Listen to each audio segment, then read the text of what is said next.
हमारे gold medal साहब हैं, उन्होंने ऐसा क्या किया कि माशाल्लाह गोल्ड मेडल आ गया। खास बात यही है कि हम बहुत खुशी हैं, वेरी हैप्पी कि उनका क्वालिफाई भी किया और गोल्ड मेडल भी आया।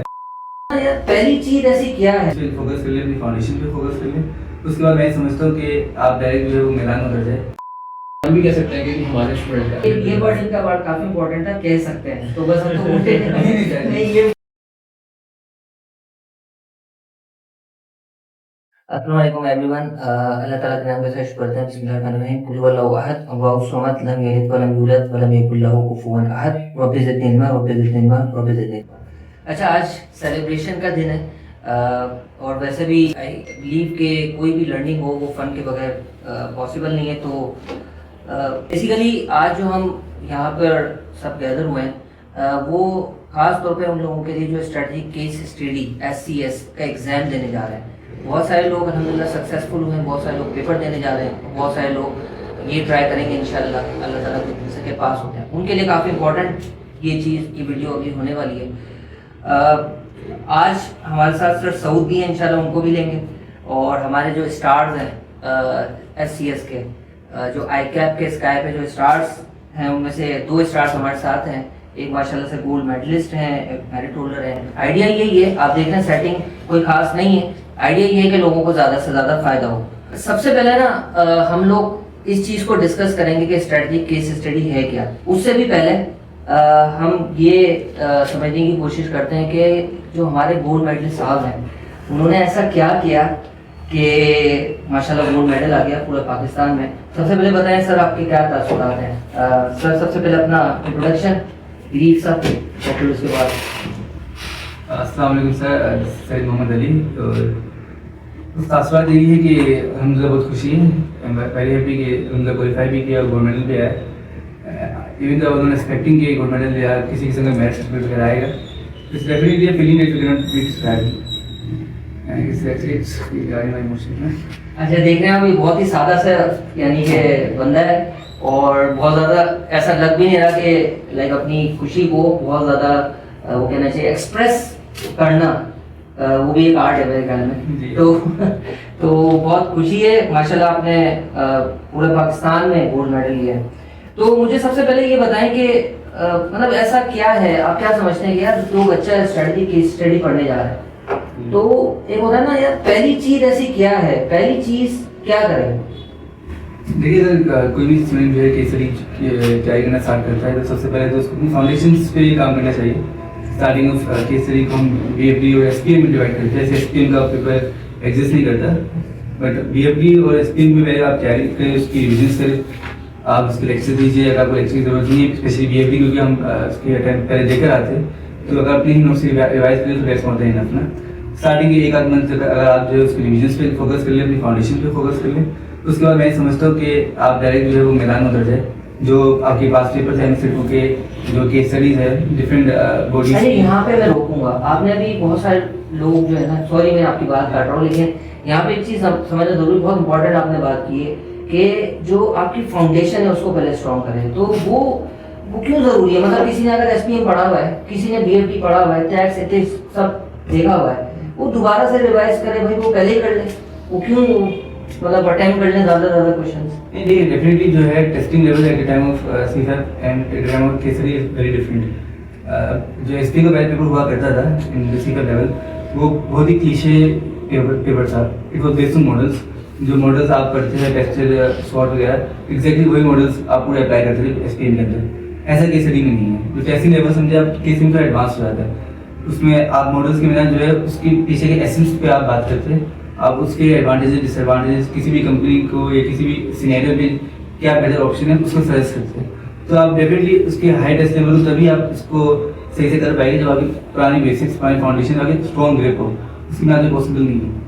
नहीं, बहुत इंपॉर्टेंट बात की। अच्छा, एक चीज़ मुझे यहाँ पे बताएं, ये बार बार हम लोग कहते रहते हैं और आप लोगों के भी कान पकड़े होंगे कि यार रीडिंग करो, रीडिंग करो, रीडिंग करो।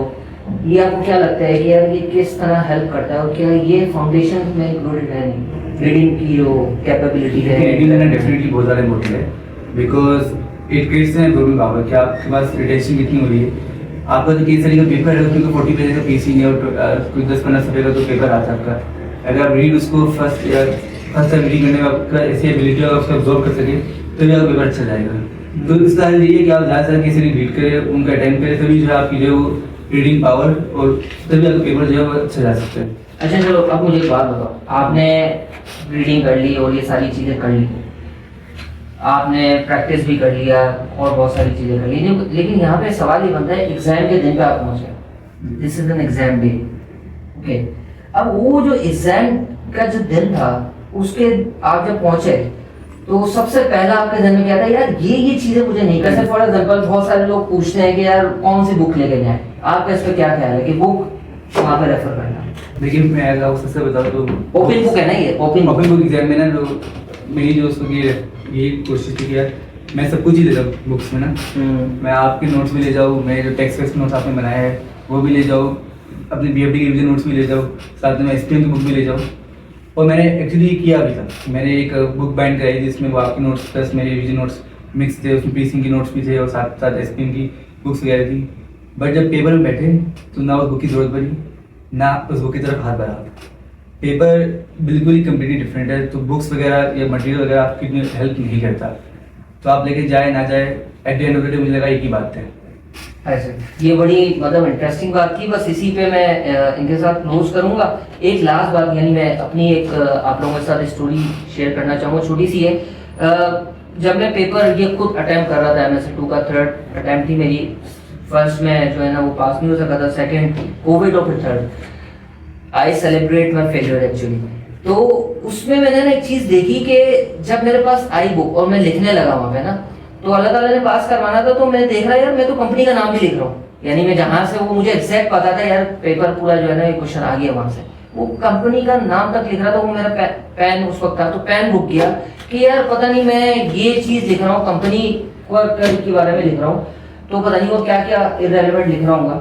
तो ये जो कॉन्टेक्स्ट है ये काफ़ी इंपॉर्टेंट है, और बिल्कुल इन्होंने राइटली यानी ये चीज़ बताई कि रीडिंग के बगैर ये सब कुछ नहीं हो सकता। अच्छा मुझे एक बस लास्ट एक टिप बताएं कि आप क्या समझते हैं कि यार 2-3 चीज़ें हैं जो स्टूडेंट्स करें, और ख़ासतौर पे एग्जाम के दिन पर, क्योंकि आपने वहाँ तो सारी स्ट्रक्चर तो बता दिया, वहाँ पूरा बिल्डिंग ब्लॉक मॉडल है, वो तो हमने यानी उसका जिक्र कर लिया आपने कि पहले आपने रीडिंग करनी है, पहले तो आइडिया जनरेट हो, आइडिया जहन में रिटेन करना है, उसके बाद कहीं जाके फिर राइटिंग आती है और वो सब। लास्ट मुझे ये बताएं कि एग्जाम के दिन पर अपनी नर्व्स को कैसे कंट्रोल करें, क्योंकि you are benchmark for this attempt, क्योंकि आपने अपनी नर्व्स को कंट्रोल किया तो इतना आउट परफॉर्म किया, तो क्या ऐसी चीज़ थी यार कि मतलब ये तो नेचुरल है ना कि फियर ऑफ अननोन, वो आपने वो ज़रा इस पर रोशनी डालें, वो बड़ा।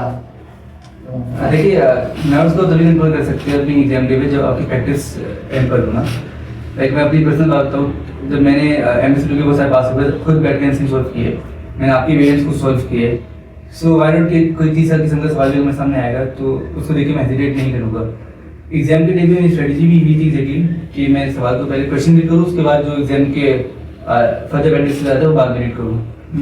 कुछ क्वेश्चन होते हैं कि आप उसको पढ़ता को बताया मैं अटेम्प्ट कर लो क्वेश्चन उस करके, जिसमें फॉर एग्जाम्पल जो परफॉर्मेंस असेसमेंट के सवाल होते हैं, कुछ क्वेश्चन ऐसे हो गए जो आपके फुल बाउंस बैक कर जाएगी ना। तो स्ट्रेटजी ये होती है, यही थी मेरी कि जो आते हैं वो सबसे पहले स्टार्ट करूँ करना, अगर कोई किसी क्वेश्चन में जो है हेजिटेशन है उस पर डबल माइंडेड हो उसको पॉज करके लास्ट में अटेम्प्ट करूँ, और देखिए ऐसे ही किया। एक 2 डेज सवाल आया भी था जो कि मैं पॉज किया और उसके बाद मैं आगे बढ़ गया। आखिर में 20-30 मिनट पेंडिंग बच गए थे, मैं सुकून से 2 डेज सवाल भी जो है पूरा आराम से आधे 1 सप्ताह का देख के आया था। चले बहुत, ये तो आपने ज़बरदस्त टेक्निकल चीज़ें बता दी हैं, बस अब आप ये बता दें कि पर्सनली माँ बाप की दुआएं बहुत ज़्यादा, और मतलब मैं तो इस चीज़ को समझता हूँ कि हम लोग सिर्फ कोशिश कर सकते हैं, कामयाबी अल्लाह देते हैं, और कामयाबी माँ बाप की दुआओं के बगैर पॉसिबल नहीं है। तो वो उनके क्या तासुरात हैं, सबसे पहले वो बनाए। डेफिनेटली मेरे सबसे ज़्यादा बहुत ज़्यादा इमोशन तो मेरे पेरेंट्स के थे, क्योंकि एक साथ क्वालिफिकेशन भी थी और गोल्ड मेडल था, और अम्मी तो मेरी नीड हो गई थी ऐसा था। तो परंतु खुशी थी उनको, और वो काफ़ी खुश थे हमारे बाद भी, और उनकी दुआ की वजह से आज यहाँ तक पहुँचे, उनके सेक्रीफाइसेस की वजह से, उनकी दुआओं की वजह से, तो उनका ही शुक्रिया सब कुछ जो भी आज है। बहुत ज़्यादा शुक्रिया आपका। थैंक्स फॉर बहुत शुक्रिया आपका, आपने ध्यान रखा। सर सॉरी मैं आपकी बात कर लूंगा, हम बहुत मिस कर रहे थे आपको, मतलब कहाँ लीड टीचर ही नहीं है तो नहीं नहीं, मतलब मैं यही था आप लोगों की बातों को बड़े और से सुन रहा था और बहुत अच्छी बात की अली ने कि सबसे ज़्यादा खुशी हमारे पेरेंट्स को होती है। अली बहुत अच्छा लगा और मैं एक बात भी यहाँ पे ऐड करना चाहूँगा। आई थिंक हिस्ट्री में आई गेस नाम लिखा जाएगा Syed Mohammad Ali was the first person to score gold medal in FCS. First. Not in MS because MSL2 obsolete हो गया, ठीक है, and we know that there is a ये point मेरे vision में है, so this is I think one of the biggest achievement क्योंकि दुनिया में आज के बाद जब भी FCS का नाम लिया जाएगा कि पहला गोल्ड मेडल जो है हम भी कह सकते हैं कि हमारे स्टूडेंट का है। Obviously अल्लाह का शुक्र है, बस आप लोगों का बहुत शुक्रिया आपने पढ़ाया। नहीं यार, definitely it helps a lot in exams ना, अच्छी गाइडेंस हो तभी अच्छा जो है ये वर्ड इनका वर्ड काफी इंपॉर्टेंट था, कह सकते हैं तो बस हम तो बोलते हैं नहीं ये इम्पोर्टेंट है। खैर और बस मैं आखिर में ये कहूँगा कि देखें बहुत सारे लोग ऐसे भी जो है वो वीडियो देख रहे होंगे जिन्होंने शायद पेपर दिया और पास नहीं हो सके, और बहुत सारे लोग ऐसे भी होंगे जो फर्स्ट टाइम पेपर दे रहे थे और वो पेपर देने जा रहे होंगे। मैं सिर्फ दो इनसे मैसेजेस चाहूँगा क्योंकि ये खुद लेकिन हम तो बहुत सारी बातें करते हैं और मैं समझता हूँ कि जो बातें हम कर रहे हैं क्योंकि हम तो टीचर है ना, हमारी कुछ बात आपको समझ आती है, कुछ बात हो सकता है कि हम कोशिश करते हैं, मगर जो स्टूडेंट बात करता है वो मैं समझता हूँ ज़्यादा बेहतर तौर पे स्टूडेंट की समझ आनी चाहिए क्योंकि स्टूडेंट जो है वो सारा फील कर चुका होता है। मेरी सिर्फ दो आपसे जो है जस्ट 1 मिनट 30 सेकंड में आप सिर्फ गाइड कर सकें। पहले आप उन लोगों को गाइड करें कि जो बेचारे अनफॉर्चुनेटली पास नहीं कर सके। कुछ स्टूडेंट्स हमारे हैं, देखें हम यहाँ पे बैठे हैं, टू बी ऑनेस्ट मैं बताऊँ बहुत हमें खुशी हुई है, मगर हमें दूसरा गम भी होता है। Result day is very heavy for us because कभी कोई बच्चा मैसेज करता है 47, 48, 45 तो हमें बहुत दर्द होता है कि यार ये देखो बहुत करीब आके रुके हैं। तो मैं चाहूँगा भी उन स्टूडेंट्स के लिए ज़रा कुछ 30 सेकंड 40 सेकंड आप निकाल के ये बताएं कि उनको क्या करना चाहिए आपको लगता है जो पास नहीं हो सके, और फिर 30 सेकंड उन लोगों के लिए जो फर्स्ट टाइम पेपर देने जा रहे हैं, जस्ट मतलब क्रिस्प के पेपर डे के लिए आपने बात कर दी, शुरू में बात कर ली, दरमियान में बता अब क्या करें पेपर से जाने से पहले तक। देखिए सर मैं तो एक्चुअली दोनों को एक ही सजेशन दे सकता हूँ, जो फर्स्ट अटैम्प्ट दे रहे हैं जो पहले दे चुके, कि आप जो है सवाल सॉल्व करें, अपनी जो मिस्टेक्स है उसको नोट डाउन करें। डेफिनेटली जो अटैम्प्ट दे चुके हैं उनको पता उनकी मिस्टेक्स क्या है, तो उनका एग्जाम फेल भी हुआ है तो उनको देखना चाहिए क्या मिस्टेक्स आ रही थी, और जो भी अटैम्प्ट देंगे वो जो सवाल सॉल्व करे प्रैक्टिस उसको कंपेयर करें सिलसिले आंसर से, उन मिस्टेक्स को अपने पास नोट करें और उस पर रिवर्क करें। मिस्टेक लॉग बनाने का, मिस्टेक नोट करने से फ़ायदा ये होता है कि वो रिपीट नहीं होती। बिल्कुल सही है। मिस्टेक लॉग आपने दिखाया भी था हमारे सेशन में, जो हमारा संडे का सेशन होता है उसमें आपने हमें स्क्रीन पे भी दिखाया था, वो जो है ना क्या कहते हैं आप लोगों को मिल जाएगा, ठीक है, मगर वो आपने अपना खुद बनाना होगा। इनका मिस्टेक लॉग मेरे पास पड़ा है, मगर ऑब्वियसली आई थिंक आप सब अपना मिस्टेक लॉग खुद बनाएं। दूसरा एसेंस भी खत्म हो जाएगा ना, बिल्कुल वो खुद से करेगा तो मिस्टेक डिफरेंट होगी। ये गोल्ड मेडल की शायद उससे 2 मिस्टेक्स आए आपकी, या हो सकता है बहुत ज़्यादा ओवर थिंकिंग करते हो तो इनकी पहले 5 आती हूँ और आपकी सिर्फ 2 आती है, काम करते हैं। मुझे इन्होंने चेक करवाया था तो ये उस पे फेल हो गए थे।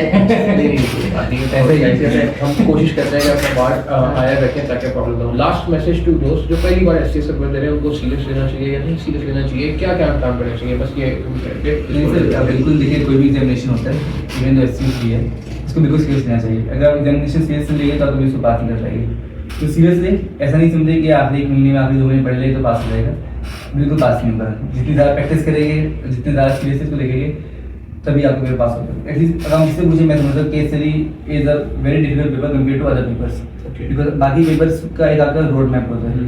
आप एक बच्चा गैस कर सकते हैं कि यार एचआर के अंदर या कंसल्टेशन सवाल आएगा, एक्सपेक्टेड सवाल आएगा, टैक्स में भी होल्डिंग की पोजीशन आएगी, केस स्टडी में ये नहीं हो सकता। कंप्लीटली पेपर जो है वो उस वक्त आपने खुद डिफाइन करना है अपने हिसाब से, खुद अपने आंसर्स को आर्टिकुलेट करना है, एंड दैट्स कंप्लीटली न्यू। ऐसे कोई एग्जामिनेशन C5 लेवल पे उससे पहले रिजल्ट टेस्ट नहीं हुआ है।